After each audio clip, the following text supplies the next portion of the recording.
Previously, Kazuya got fatally injured while trying to protect some girls from an armed robber.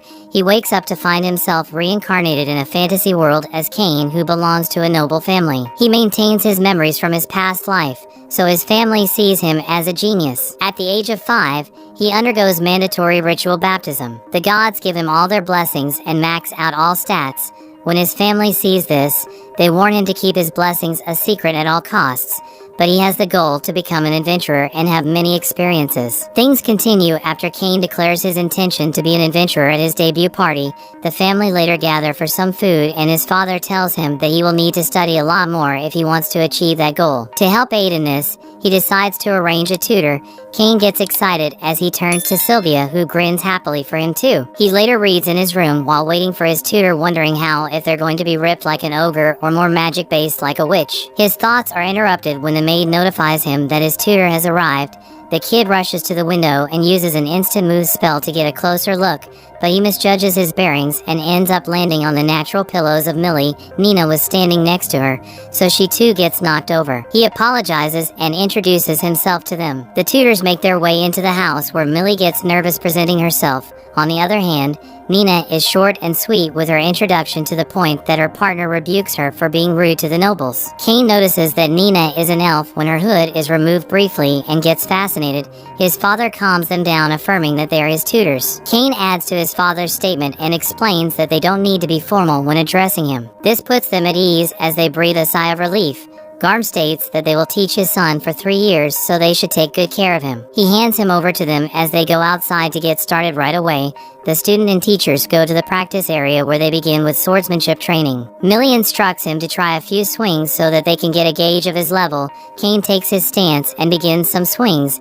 Millie is shocked by how refined his skills are. Nina makes a cheeky comment that the boy might be better than the teacher. This offends Millie, who is certain that she wouldn't lose to a 5-year-old. Since Cain is beyond beginner level, Millie steps up and suggests that they have a mock battle. The young lad charges at her, which she blocks, but finds it hard to believe that he's 5 years only. Cain confirms that he underwent his baptism a couple of days earlier. He carries on his bombardment of attacks as Nina comments more on his keen swordsmanship. She asks him if he has the protection of the god of war. While keeping his teacher on the back foot, Cain turns to his other tutor to verify her assumptions. He also comments that his father told him not to let anyone outside the family know. Millie can't keep up any longer, so she instructs him to stop. She admits that she will not be able to last if things kept up at that pace, so she suggests that he goes to Nina, who will start teaching him magic while she takes a break. The mage starts by revealing that she has level 3 protection from the god of magic. She wants to start with the basics, but Cain tells her that he has already learned all of that. He practiced what he read from books and shows her as he conjures a water and fireball. He then finishes the show off by shooting a couple of rock bullets at the target. But the spell is so powerful that it breaks the target and the wall behind. The tutor looks shocked as he states that it's only these beginner level things he can do for now. Nina points out that he just used enchanted magic, which is unprecedented because even for one to use shortened forms of incantations, it takes intense training. So for him to use enchanted magic at such a young age means he must be a genius, not to mention that he knows how to use all 4 elements. Nina drops some exposition again, pointing out that even among the palace mages of the sage class, not one of them can use all the elements and with such power. She asks Cain if he has protection from the god of magic as well, to which he confirms. Millie feels like they might not be able to teach him anything because he's so blessed. The 2 teachers get more shocked when he offers them a towel from his item box. They refuse to get surprised by anything else this kid does, or they will not be able to cope. Millie points out that they can't teach him within the castle walls anymore, as the place won't last against his power. Cain pleads that they could have their lesson outside the wall. Other than the baptism, he has never been outside. This could be an opportunity for him to explore the larger world. The tutors see that with his talent, real-world practice would be more challenging. Later on, the teachers explain to his father that Cain's ability is far beyond beginner level in both swordsmanship and magic. If they are to keep practicing in the mansion, it might not be standing by the time they finish. Graham understands the situation and permits them to go, but Cain must return before sundown. The following day, the student and his teachers head out to Cain's excitement.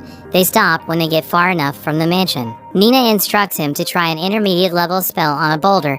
He decides to try fire magic first and casts a firewall spell that explodes the rock, which sends his teachers flying. It leaves a giant crater. As he apologizes, Nina points out that that spell was way beyond intermediate. Millie is certain that his magic must be drained since he used much power when casting that spell. He assures them that he's fine, so they conclude that he has an insane amount of magic too. Their session is interrupted when a killer rabbit jets out of the forest and attacks.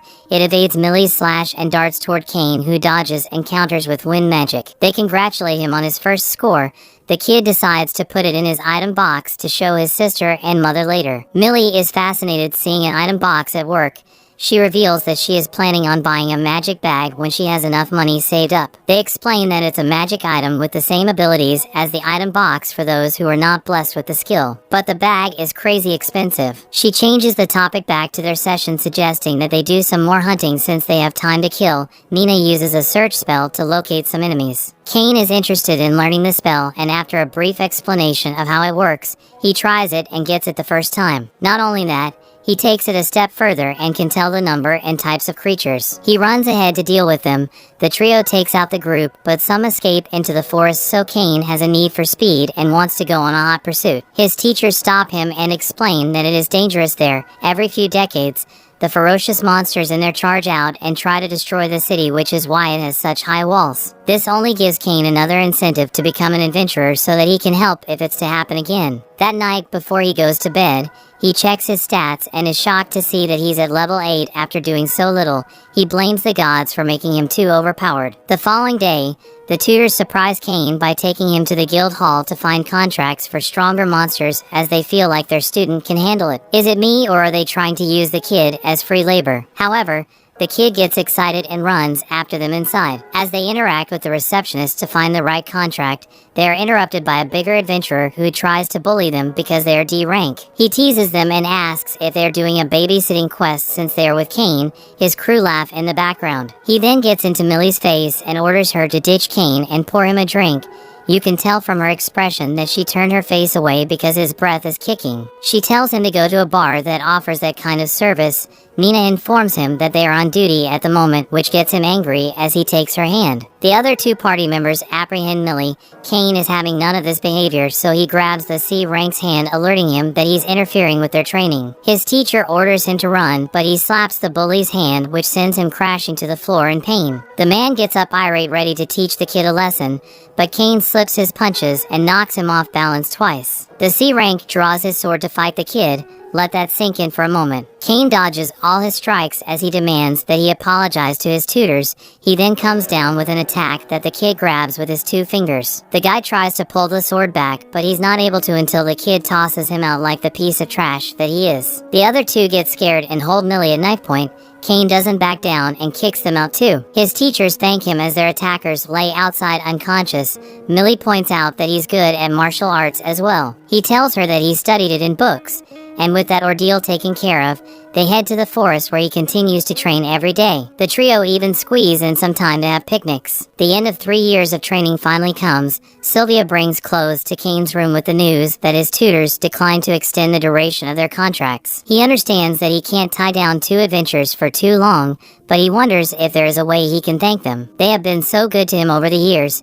Cain remembers that Millie wanted a magic bag, and that night he heads into the forest to gather materials from monsters to make the bags. He knows Millie likes the color red, so he defeats a blood ogre. Nina's is team green, so he does the same to an earth dragon to get what he needs. A guard at his station sees his attacks from the city wall and thinks that it's a monster outbreak, so he sounds the alarm. Garm assembles his men and rush into the forest to halt them, but when they arrive, all they find is a crater and Cain's handkerchief with no monsters in sight. Cain completes the last part of the training as they officially graduate him. They acknowledge that he already knew everything, but it was still nice to teach him. Cain uses this opportunity to give them the magic bags that he made. When he tells them the materials he used to make them, they enlighten him that even a party of A-class adventurers would struggle to defeat monsters of that caliber. He tells them that the storage capacity of the bags is not too bad as it can fit the mansion. This shocks the two, and they inform him that the bags he has crafted will be considered beyond the national treasure level if people found out. The anti-theft tech alone is unprecedented. He believes he learned so much from them, including including how fun adventuring is.